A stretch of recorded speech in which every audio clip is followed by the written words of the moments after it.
Yesu ashimwe cyane bene data, twongeye gushima Imana cyane, mbaha ikaze kuri Big Evangelical Network, nshima Imana ko inyemereye kuma umwanya wo kugira ngo tuze tuganire amagambo y'Imana, mbaha ikaze muri 2023. Njye tugiye kubana kuri uyu mwanya nitwa KUBWIMANA Emmanuel. Imana ingiriye ubuntu n'amahirwe akomeye kugira ngo mbashe kuganira namwe amagambo y'Imana kuri uyu munsi. Ijambo ry'Imana rirakomeye kandi ryo ririmo ubutwari n'imbaraga ziruta izindi zose. N'abantu twigira tukamenya icyo Uwiteka Imana ivugana natwe. Reka mbere tubanze dushime Imana iduhaye umwanya. Uwiteka Mana ikomeye, ndagushimiye, ndaguhimbaje, muhimbarije ineza yawe no kwera no gukiranuka kwawe. Mushimiye kubw'uyu mwanya mwiza umaye kugira ngo nze nganire ijambo ryawe abantu bose bakurikira Big Evangelical Network n'abazayikurikira. Reka umwuka wawe wera abane nanjye kandi anyobore muri uyu mwanya. Mushimiye ko ugiye kubana nanjye, icyoro cy'uwicaye mu izina rya Yesu kandi utegura imitima. Amen. Imana ishimwe cyane. Haleluya. Nongeye gushima Imana cyane, nezerewe kubw'uko imaye akanya keza cyane. Umenya yaravuze ngo iyo twamaje ubutumwa niyo nyungu yacu y'ukuri twabayimenye. Nanjye rero ibyishimo byanjye byuzuye pe, biruta ibindi byose ni ukuba ndi kuvuga ibingibi ndi kuvuga. N'uyu mwanya ndimo, nibyo byishimo byanjye byuzuye. Imana imaye kubabwira uyu munsi ngo mushikame mu byizerwa. Stand firmly in the true faith. Imana yambaye ngo muhagarare mushikamye mu byizerwa. Niryo jambo Imana impaye ngo tuganire muri uyu mwanya. Reka twihute twinjire mu ijambo. Muri iyi minsi hari ibihe bigoye cyane, hari ibihe birushya. Nibyo Timoteyo yandikiwe na se wo mu mwuka wamubyaye ari we Pawulo. Yaramubyaye mu buryo bw'umwuka ariko arangira amugira inama ngo umenye yuko mu minsi izaza hazaba ibihe birushya. Yaramubwiye ngo umenye yuko, reka tuhasome mbere yuko dukomeza. Yaravuze ngo umenye yuko mu minsi y'imperuka hazaza ibihe birushya, kuko abantu bazaba bikunda, bakunda ibanezeza aho gukunda Imana. Agenda avuga n'ibindi bintu. Koko ibihe turimo ni ibihe birushya, ni ibihe bigoye. Muri rimwe na rimwe ngo tabara itorero ryawe, ni seducers ngo intwari zirananiwe ngo ubu naho intwarane. Niko kuri, ibihe turimo ni ibihe birushya aho intwari zinaniwe, ariko Imana iratubwiye ngo duhagarare dushikamye mu byizerwa. Niryo jambo Imana imbwiye babwire muri uyu mwaka turi kuwutangira, mushikame mu byizerwa. Reka dusome ijambo ry'Imana dusanga muri Matayo, mu butumwa bwiza bwanditswe na Matayo ibice 24. Turasoma duhereye ku murongo wa 9. Haravuga ngo umenye yuko haravuga ngo ubwo nibwo bazabagambanira ngo mubabazwe, ndetse bazabica, muzangwa n'amahanga yose abahora izina ryanjye. Nibwo benshi bazasubira inyuma, bazagambanirana bangane, n'abahanuzi benshi b'ibinyoma bazaduka bayobye benshi.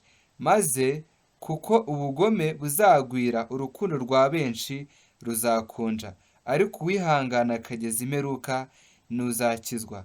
Kandi ubu butumwa bwiza bw'ubwami buzigishwa mu isi yose, kugira ngo bube ubuhamya bwo kubahamiriza nibwo imperuka izahera ngo ize. Amen. Yesu ashimwe cyane.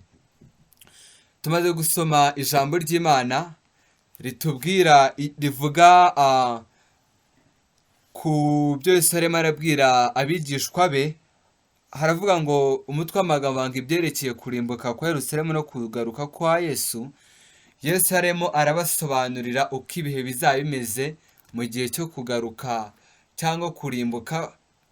Mu kugaruka kwe yabanje no kuvuga uko kurimbuka kwa Yerusalemu ko hari kumeze yaranarimbutse, nk'uko yababwiye ibimenyetso abahaye byabayeho, ariko ndashaka kwirifera ko kugaruka kwe.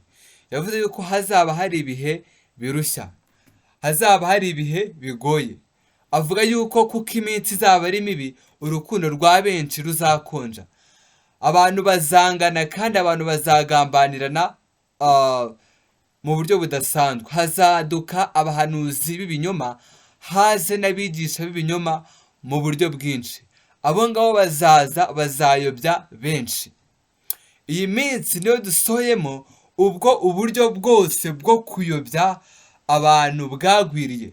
Umunsi ku munsi uburyo bw'imiyobere mishya igenda iza.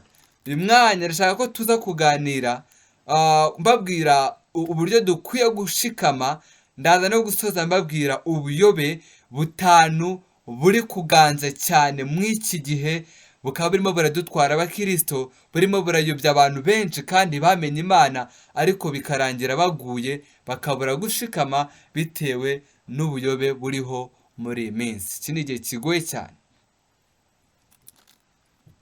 Yesu yarabimenye cyane, arababwira, abwira abigishwa be, yajyaga ababwira ati ngo Satani yabasabye kugira ngo mugeragezwe. Natwe turi mu gihe twasabwe turi ku munzani kugira ngo tugeragezwe, twerekane ko dushikamye mu kwizera k'ukuri kw'ibyo twamenye. Niyo mpamvu uyu mwanya nshaka kubaganiriza kugira ngo mumenye yuko turi ku rugamba, kugira ngo turebe koko ibyo twizeye yuko ari iby'ukuri. Ndashaka ko dusoma ijambo ry'Imana dusanga mu rwandiko rwa kabiri Petero yanditse ibice 3 ku murongo wa 17. Dusome muri Petero, mu rwandiko rwanditswe na Petero ibice 3 ku murongo wa 17, twumve uko Petero yabwiye abo yandikiye. Ibice 3 ku murongo wa 17 haravuga ngo ibyiza ni uko mwababazwa babahora gukora ibyiza niba ari iby'Imana ishaka, kuruta ko mwababazwa babahora gukora ibibi. Kuko Kristo yababarijwe ibyaha by'abantu rimwe, umukiranutsi ababarizwa abakiranirwa kugira ngo atuyobore ku Mana, amaze kwicwa mu buryo bw'umubiri ariko ahinduwe muzima mu buryo bw'umwuka. Amen. Yesu ashimwe cyane. Uyu Petero yarimo arerura koko mu by'ukuri yuko dukwiye kwemera kugeragezwa. Iri geragezwa rero yarimo aravuga yuko ryari rigiye kuza, ni ryo kugerageza ukwizera kwacu no gushikama kwacu. Turi mu bihe bigoye cyane, ubwo kwizera kwacu kuri gushyirwa ku munzani kugira ngo tugeragezwe koko turebe yuko ibyo twizera tubishikamyemo. Kandi koko niko kuri ibi bihe turimo, kuko ari iby'imperuka, hagomba kugaragara difference y'ushikamye koko n'udashikamye. Gusa ikibabaje ni uko haje kuvangirwa k'ukuri kugira ngo abantu bakijijwe bitwe ko bakijijwe, nyamara ugukizwa kwabo kwaravangiwe. Mbere itorero rikiza, Yesu akimara kuva mu isi, itorero rya mbere ryageragejwe mu buryo bw'umubiri. Hari igitabo ndi gusoma cy'umwanditsi umwe, arimo aravuga ngo yaranditse igitabo ari kuvuga ngo Church in Babylon, ariko bivuga uburyo itorero riri muri Babylon. N'ubundi niko kuri niko turi. Itorero rikiza ryabanje kugeragezwa mu buryo buri fizike, mu buryo bw'umubiri, mu buryo bufatika, ubwo babicaga, ubwo babateraga amabuye, ubwo bajyaga barenganya mu buryo bwinshi cyane. Ariko itorero intambara irimo n'uburyo riri kugeragezwamo mu kwizera kwabo, ntago kukiri mu kubakubita, mu kubarwanya, ahubwo kugeragezwa kwabo kuri mu myizerere bizeye. Kuko niyo mpamvu Pawulo yavuze ngo dukwiye gushikama kugira ngo turebe dushikame mu byo twizeye, kugira ngo tudatembanwa tukabivamo. Ndagira ngo tuganire gatoya ku myizerere Satani ari kuzana, iri kugenda iyobya abantu benshi cyane. Pawulo yandikiye umwana we yabyaje ubutumwa bwiza Timoteyo, mu bice 3 umurongo wa, turasoma muri Timoteyo ibice 3 umurongo, turera ku murongo wa 8. Turasoma ku murongo wa 8. Haravuga ngo nk'uko Yane na Yambure barwanyije Mose, niko n'abo bagabo barwanya ukuri. Abo ni abononekaye ubwenge, badashimwa ku byo kwizera, ariko ntibazabasha kurengaho, kuko ubupfu bwabo buzagaragarira abantu bose nk'uko ubwa ba bandi nabwo bwagaragaye. Ariko wehoho ukuri wakurikije neza inyigisho zanjye n'ingeso zanjye n'imigambi no kwizera no kwiyumanganya n'urukundo no kwihangana. Reka mbe ngarukira hano handi turakomeza mu mwanya. Hari abo bitwaga abagabo babiri batubwiye bitwaga Yane na Yambure, barwanyije Mose mu gihe bari mu butayu.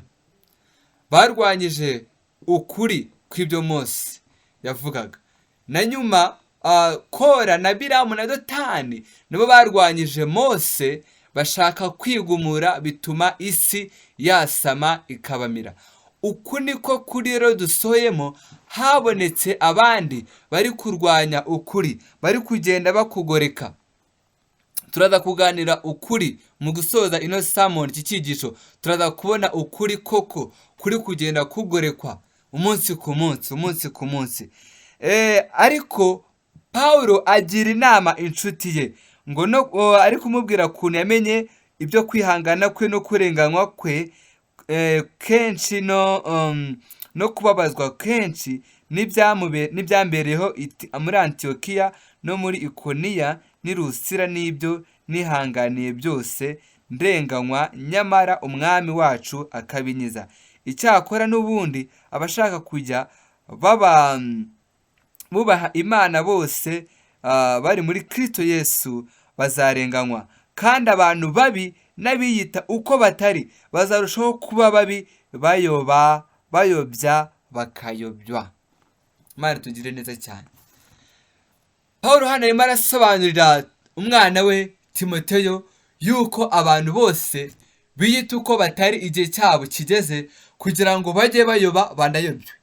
Abantu banze ukuri igihe cyose bo barayoba, ariko bamaze kuyoba ntibatuza, baba bafite inspiration nyinshi cyane yo kugira ngo nabo bayobye abandi. Ngicyo gihe rero abantu bose bazabita uko batari bazayoba cyane, nibamara kuyoba nabo rero bazagurukira kuza kuyobya abandi. Bene data, reka mbabwire, umwanditsi nandi gusoma igitabo kimwe nandi kubabwira mu mwanya ushize cyitwa Church in Babylon, asobanura neza ubuyobe buriho muri iyi minsi, kandi ko kuri nawe nureba uzabona buhari. Hari inyigisho ziri kwaduka cyane zatangiye kera. Najyaga nkurikira amakuru ya gospel minsi yashize, ndi kumva igitabo cyari kiri gusohoka muri Amerika, cyari kiri kuvuga uburyo haje hyper grace cyangwa ubuntu butangaje, uburyo Imana yatubabariye ibyaha byarangiye, just be free, ngo tubohoke cyane. Ubuyobe bwa mbere Satani arimo arayobesha abantu benshi nubwo bw'ukuri, ari kugenda agoreka ukuri, ukwari ukuri guhinduka ibinyoma. Hari inyigisho zivuga ngo ubuntu butangaje. Bene data, nimutaba amaso muzayobywa n'izo nyigisho. Ni koko ni ukuri, twakijwe n'ubuntu, nta n'ikintu umuntu yataha kugira ngo akizwe. Muri Efeso ibice 2 batubwira ngo namwe yarabazuye abari bapfuye tuzi ibyaha, yatuzuye ntabwo byavuye ku mategeko n'imirimo kwa ngo atagira uwirata, ariko byavuye ku bw'ubuntu. Niko kuri n'ubuntu bwadukije, ariko barimo buragorekwa cyane umunsi ku munsi. ngo tubohoke, we are free, ngo twarabohotse cyane, ngo iteka ry'ibyaha ngo byavuye ngo iteka ry'ibyaha byakuyeho. Niko kuri koko twavanyweho ibyaha, ngo yaratuzuye tuba bazima, twicara na Kristo mu buryo bw'umwuka. Ni mu buryo bw'umwuka, ntabwo ari mu buryo bw'umubiri. tutazigera tuyoba. Stand firmly in true faith. Iyo nyigisho ziri kuyobya benshi cyane, ziri kuyobya abantu benshi bakagenda barangara cyane ati twakijwe n'ubuntu. Kandi umuntu umaze kuva kwakijwe n'ubuntu nibyo koko nibwo, ariko ibwo abari muri iyo contraire baba free, kandi bagahita bahinduka abantu babwigisha, bigisha abandi bantu bakibohora, bagahita bareka ibindi bintu byose babwira ukuri kw'ijambo ry'Imana, bakumva ngo barabohotse. Iyo nigisho ya mbere irimo iragenda by'abantu. Abantu barononekaye cyane mu mitima yabo. Abandi noneho hari ikindi cyitwa ngo bakizwa n'imirimo, ngo gukizwa n'imirimo, ngo imirimo irahagije ngo dukizwe, ngo umuntu ngo sazasenga ntazera na Yesu, ngo imirimo irahagije, niba ngeso nziza. Niba abandi bajya bavuga ngo gukora imirimo myiza, ngo muri wa muntu ngo numyangeso nziza, ngo ntuzabona ijuru, ngo atari we yandi waribona. Nutizera Yesu nta juru uzabona. Niyo nyigisho nayo y'ubuyobe hari iri kubwirana uko imirimo myiza ikabuza abandi bantu kwizera. Indi buyobe hari sexual immoralities, inyigisho z'ubuyobe ziri gufokasinga ku busambanyi, zikagenda zibworoshya, bakemera ubutinganyi, bakemera ubundi buryo bwose bunyuranye n'ukuri kwa sexuality. Ayo ni ubundi buryo buhari bwa interfaith, imyizerere yindi yo kugenda bahuza imyizerere, bagenda bakamixinga Islam na Christianity, bagatumiraho amakontrere ngo we are in union. Union ni ukuri koko tubane neza, tube n'inshuti rwose, ariko no union y'ukuri n'ikinyoma. Twakijwe na Yesu, Yesu niwe nzira. Iyo n'indi nyigisho nayo iri kugenda. None n'indi nyigisho y'abantu bavuye mu nsengero bavuga twe tuzaba twifite utugurupe, tuzajya dutumira abigisha tubwira ibyo dushaka kumva. Nabwo n'ubundi buye buhari. Ariko Paulo abwira umwana we yibyariye, aramubwira ngo ariko wowe uzi uwakwigishije. Haleluya. Ngo ariko weho ugume mu byo wize, ukabyizezwa, kuko uzi uwakwigishije, kandi uzi yuko uhereye mu buto bwawe wamenyaga ibyanditswe byera bibasha kumenyesha ubwenge bwo kuzanira agakiza guheshwa no kwizera Kristo Yesu. Katurekere hano. Yesu ashimwe cyane. Bari kugenda bazana inyigisho nshyashya. Uko ya generation igenda iza, ibintu by'agakiza biri kugenda bikwirakwira n'ibyo, ariko biri kugenda binavangirwa umwimerere w'agakiza k'ukuri uri kugenda utakara. Ariko ndababwira ngo mugume mu byizerwa by'ukuri, mubishikamemo cyane, kuko muzi wabigishije. Mwene data wigishijwe ukamenya Kristo w'ukuri, nushikame we guhorana ishidikanya ry'imyizerere ya Kristo. Ibyo wizeye ni ukuri, shikama muri Kristo kandi umushikameho, umugumeho, we gutenebuka, we guteraganwa n'imiraba, mugende uva kuri Kristo. Uwiteka Imana muri kumwe, kandi Uwiteka Imana aguhamagaye, arakuzi cyane. Yesu ashimwe cyane. Mu minsi ishize cyane mu minsi iriho, turi kugenda duhura na preachings nyinshi cyane ziri gufata intera, zikagenda zivana umwimerere wa gikristo wo kubwira abantu kwihana ibyaha, bagasetinga abantu free, bakumva abantu barabohotse.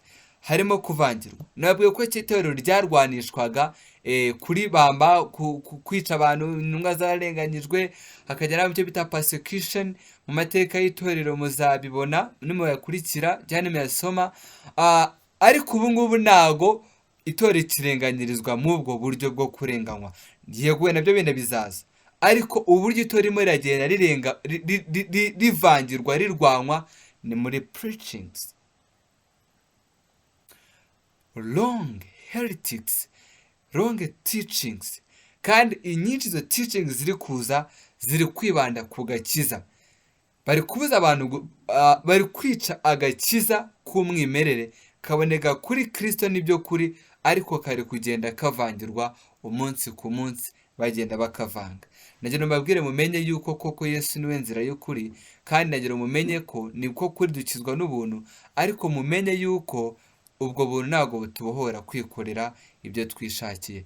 Mushikame mu byizerwa, mukomeze mumenye uwabigishije, mukomeze mumenye, mwubake ku rufatiro Kristo. Uyu mwaka 2023 muzashikame cyane muri true faith, mu byizerwa by'ukuri. Niko kuri koko hazazaho igeragezwa ryabyo. ariko Pawulo yanditsira Timoteyo ngo ariko urufatiro rukomeye rw'Imana ruracyariho, rwanditsweho ngo Uwiteka azabe gushaka kuvuga iby'Imana ave mu bidatunganye.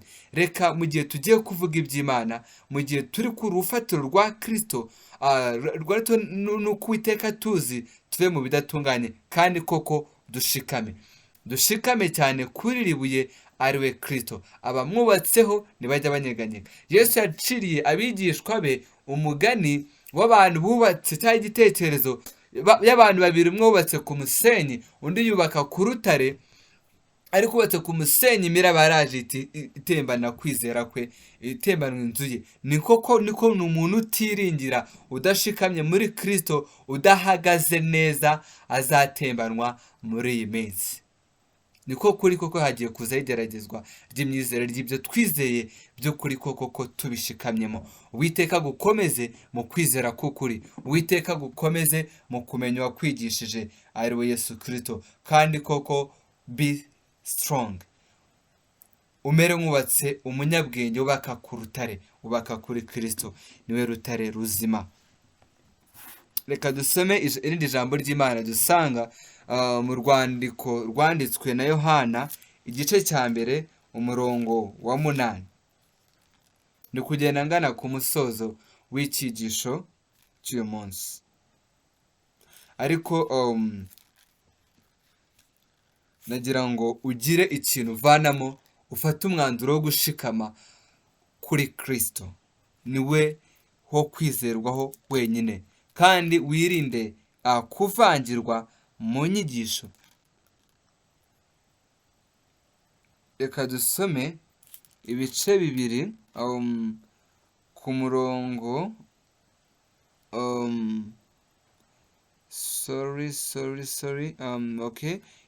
igice cya mbere umurongo wa 8 haravuga ngo mwirinde mutabura iby'imirimo. Reka mere ku murongo wa 7 nibyo byaba ari byiza. Haravuga ngo kuko abayobya benshi badutse baza mu isi batemera ko Yesu yaje afite umubiri, uvuga atyo niwe uyobya kandi niwe antikristo. Mwirinde mutabura iby'imirimo mwakoze, kuko ahubwo ngo muzahabwe ingororano itagabanyije. Umuntu wese urengaho ntagume mu byo Kristo yigishije ntafite Imana, naho uguma mu byo yigishije niwe ufite Data wa twese. Amen. Nihagira uzi wanyu atazanye iyo nyigisho, ntimuzamucumbikire kandi ntimuzamuramutse muti ni amahoro, kuko uzamuramutsa atyo azafatanye nawe mu mirimo ye. Imana itugirire neza. Amen. Yesu ashimwe. Uyu Yohana yarimo arabwira abantu ngo mwirinde mutabura iby'imirimo mwakoze, kuko abigisha b'ibinyoma baje ari benshi. Ngo umuntu uzaza ababwira yuko Kristo ataje mu mubiri, uwo ngo nimuzamwemere, nimuzanamuramutse, kuko azabazaniye inyigisho zitandukanye. None rero ababigisha rero b'ibinyoma bari kugenda baza ubu ngubu, fesitiri n'ibyo bavuga bamwe, abantu baza banabyemera, ariko bakagira amacenga menshi yo kubigoreka. Rero mwirinde cyane muri iyi minsi, kuko umwigisha w'ibinyoma niwe mubi cyane kuruta umuhanuzi w'ibinyoma. Njyewe nifuza kugira ngo mpure n'umwigisha w'ibinyoma, nahura n'umuhanuzi w'ibinyoma. Bose ariko ni babi kandi banakugusha, ariko umwigisha w'ibinyoma ni mubi cyane, akuvana mu gakiza mu buryo bworoshye. Kandi baradutse baratambutsa ibyigisho mu mwanya mutoya bakayobya abantu benshi. Ariko I tell you to stand firmly in true faith. Mushikame cyane. Ngira ngo mbahe ijambo ry'umwaka Uwiteka Imana yamaye, kugira ngo mwese muzarigenderemo. Haleluya. Yesu ashimwe cyane. Uwiteka Imana iri kumwe natwe, kandi Uwiteka Imana aradukunda. Minsi ishize nari ndi gusenga, ndi gusoza umwaka, Imana ijambo kugira ngo mbwire abantu mwese muzajya aho mbonye agatuti hose mbabwirira ijambo, haba abo nigisha physical namwe nigisha virtually, turi kumwe kuri Big Evangelical Network. Ndashaka kubabwira ijambo ry'Imana ry'umwaka Imana zigiye gukomereza mu bugingo bwanyu. Haravuga ngo umunyabyaha ntagira imbeshya ku maso ye, ariko umuntu w'intungane atunganya inzira ze. Iryo ni irya mbere. Wiri uyu mwaka nuba intungane uzajya urutunganya inzira ze. Umunyabyaha ahora afite peace, ahora afite freedom, kuko umutima we utamwemeza iby'ibyaha kuko nta mwuka wera afite. Ariko ndagira ngo mbabwire isezerano Imana ibahaye ry'umwaka, niryo nshaka gutindaho cyane. Haleluya. Haravuga ngo nta bwenge cyangwa ubuhanga cyangwa inama byabasha kurwanya Uwiteka. Ifarashi irindirijwe umunsi w'urugamba, ariko kunesha kuva ku Uwiteka. Amen. Haleluya. Uwiteka ashimwe cyane yuko nta bwenge nta n'umugambi na kimwe byabasha kurogoya Uwiteka Imana. Icyo Uwiteka Imana yavuze izakurinda. Nubwo hari ibigusha byinshi cyane, ariko Uwiteka ari kumwe nawe. Ifarashi irindirijwe umunsi w'urugamba, ariko kunesha kuva ku Uwiteka. Bivuze yuko hari ibyo tuzagamira muri uyu mwaka, ariko bizuzuzwa n'Uwiteka Imana. Komeza ugambirire ibyiza, Uwiteka azakuzuriza imigambi. Ndakwifuriza umugisha w'Imana, ndakwifuriza gushikama, ndakwifuza gukomera muri ibi bihe bigoye, muri izi nyigisho zigoye, muri ibi bintu by'uburyo bwinshi bigoye. Uwiteka Imana igukomeze cyane, Uwiteka Imana iguhe agakiza, Uwiteka Imana ikwambike imbaraga, kandi uhagarare ushikamye cyane, we kuzateraganwa, we kuzatembanwa n'inyigisho zo zose. Uwiteka Imana igumugisha cyane. Reka nsenge nshima Imana kubwira ijambo tumaze kumva, ariko ndakubwiye ngo shikama mu kuri wamenye, shikama muri Yesu wamenye. Ntuzigere uteraganwa 2023. Ibigeragezo bishobora kuzaza, ibigusha byinshi bizaza, inyigisho zobe nyinshi zizaza, ariko uzahagarare ushikamye kuri Yesu, uzakomere kuri Mwami wawe, kandi ari kumwe nawe, azakugira neza. Imana ikugire neza, kandi Imana igumugisha, ikwigaragarize, iguteze intambwe mu buryo bwose, kandi turuta ibyo tuzabane mu ijuru. Reka dusenge Imana.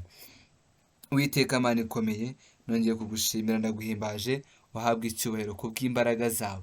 Ndagushimiye kubw'uko ukunda umwana wawe, kandi waremesheje urukundo rwawe. Ndasenze kugira ngo umurengere, umuhe umugisha, kandi umenye gushikama muri bihe bigoye. Ubwo Satani yagurutse kuyobya benshi, we ye kuyoba, ahubwo ashikame. Mugirire neza, umwuka wawe wera umube cyane, mu izina ryawe Yesu Kristo. Amen. Imana y'umugisha, mwakoze cyane kubana nanjye. Nitwa KUBWIMANA Emmanuel, Big Evangelical Network. Ubutumwa bwiza burakomeje, tuzadukomeza dutambutsa ubutumwa bwiza, nta gucogora, nta gucika intege. Bavuga yuko gucika intege ari ikigero cyo gupfa. Buri umuntu ucitse intege arapfa, ntahagera. Ntakemarira. Muri DNA zacu rero nta gucika intege dufitemo, turacyakomeje kuvuga Imana. Namwe rero mwe kuzacogora muri uyu mwaka, ahubwo muzashikame, muzabe na Big Evangelical Network, muzabizerwa. Hari n'ibindi bintu byiza byinshi bizaboneka, bizakomeza biza, harimo ibyigisho, harimo indirimbo zo kuramya no guhimbaza Imana, n'ibindi bitaramo bizagenda bica no kuri Big Evangelical Network. Ubutumwa bwinshi buzagenda butambukaho. Welcome. Kandi ujye udufasha usangize ubutumwa inshuti zawe, ukore subscribe and share, kugira ngo ubutumwa bugere ku bantu benshi bashoboka mu gihe nk'iki ngiki. Imana ikomeje umugisha, nabishimiye kandi nabakunze. Kubana namwe ni byiza, kubana namwe ni isoko y'umugisha, kandi iki ni igihe kugira ngo tugeze ubutumwa kuri benshi bashoboka mu gihe cyacu. Tugifite ubuzima, abantu benshi bagombe bakizwe. Stand firmly in the true faith. Hagarara ushikamye kandi udatsinzwe muri ibi bihe bigoye. Be blessed. Imana y'umugisha, ndabakunda cyane.